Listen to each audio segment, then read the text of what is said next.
Hey YouTube, welcome to another fishing adventure, and this time I'm on my way to Glenlyon Dam, which is on the Queensland side of the Queensland-New South Wales border and not too far from Tenterfield.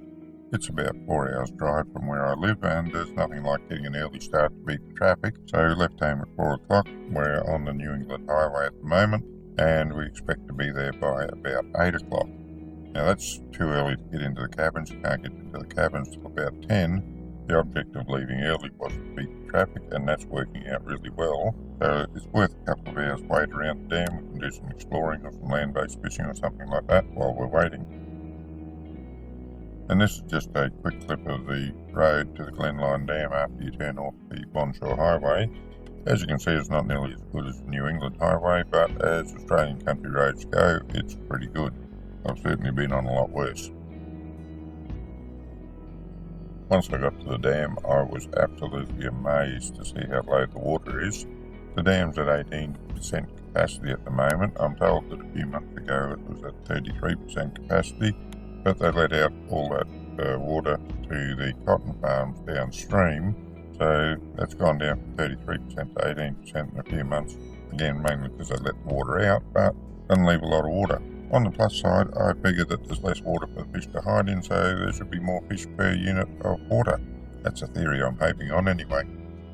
And once we got into the cabin, the resident kangaroos came around looking to see what food they could mooch.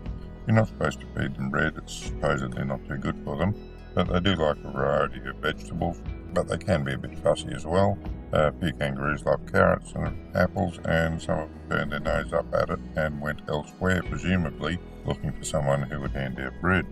Anyway, they're mostly very friendly, but as with any wild animal, just be careful if you've got kids. Barbecue's out front, and there's a wood pile back towards the office from the cabins where you can go and help yourself with some wood. We got it going pretty early, so we'd have some nice coals to cook our potatoes.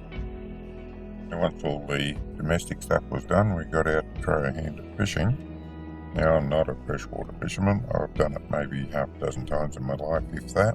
And I've always used bait in the past and managed to catch a feed.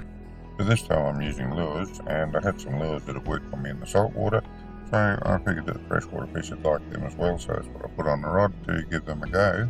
But that didn't work out too well for me because I had no interest at all from the fish. As with any fishing, you work the structure looking for the fish, and the obvious structure at Glenlyon Dam is all the trees sticking out of the water. Fish are going to be hanging around under the water, somewhere around the trunk of the trees, and that's where I was casting the lure. Maybe it wasn't going deep enough, certainly wasn't going deep enough to catch a cod down the bottom, but I thought I might have got a yellow belly or something up towards the top. Didn't happen. Now, one of the reasons it didn't happen may be because there were no fish in that particular area, because over the weekend we did notice that no one else tried fishing around that particular clump of trees. Maybe they knew something we didn't. Of course, when you're casting lures around trees, it only takes a second's distraction while you're casting, and you'll find that your lure is wrapped around a branch. Fortunately, if it's above water, it's pretty easy to go and retrieve it.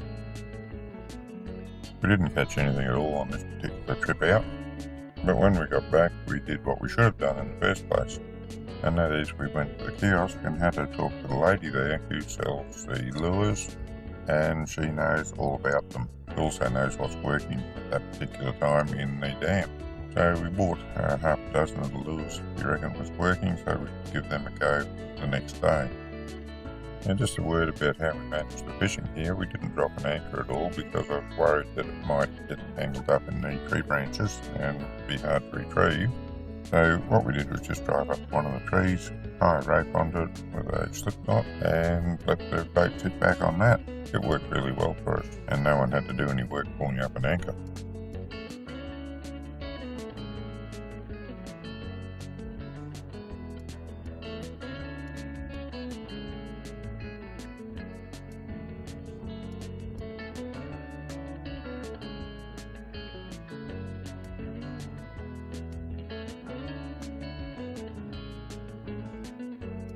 These are the lures that I bought while I was down there. There's one jig, which is what I caught everything on, and there's also a deep diver, and that seemed to work really well, but just didn't attract anything, or we weren't in the right spot to get anything where I was using it. I was very happy with the lure itself though. It had a nice feel to it through the water, It certainly went down deep. Just bad luck. But the jig worked well. Really liked it. Caught the yellow bellies. Might work again next time. Maybe I'll have to buy something else. We'll see. Now, I thought I had the action camera on when I was catching the fish, but as it turned out I didn't. Failure of the finger, I think. But I did get this video of one of the yellow bellies after I'd let it. We decided we'd just take some video on a mobile phone, so this is all I've got. It did taste nice. Everyone enjoyed some of it.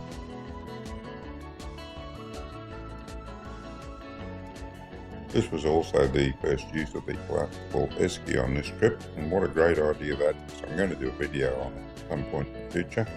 I really love it. It collapses down to almost nothing. You can fit it anywhere and just fold it out when you need to use it.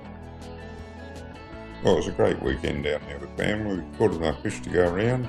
Had a bit of excitement on Sunday afternoon when a storm came through just after we got out to our fishing spot. We were there for about half an hour and this big storm came through, so had to hightail it back to the ramp through the storm and surprisingly rough water. The first inclination would have been to stay at the fishing spot where we were fairly safe, but you just never know how long these storms are going to last. Hey, thanks for taking the time to watch this video. We had a great weekend down there. I'd highly recommend it for anyone who wants a weekend away in one of the lakes. The only gotcha about it is the low water level. The cement ramp is well and truly above the waterline. It is totally unusable, but the proprietors there have kept this gravel ramp going. I'll do a video on that shortly, just to give you a bit of an idea of what to expect down there. You wouldn't want to launch a big bait, that's for sure, but tinnies are just fine. Until next time, good fishing.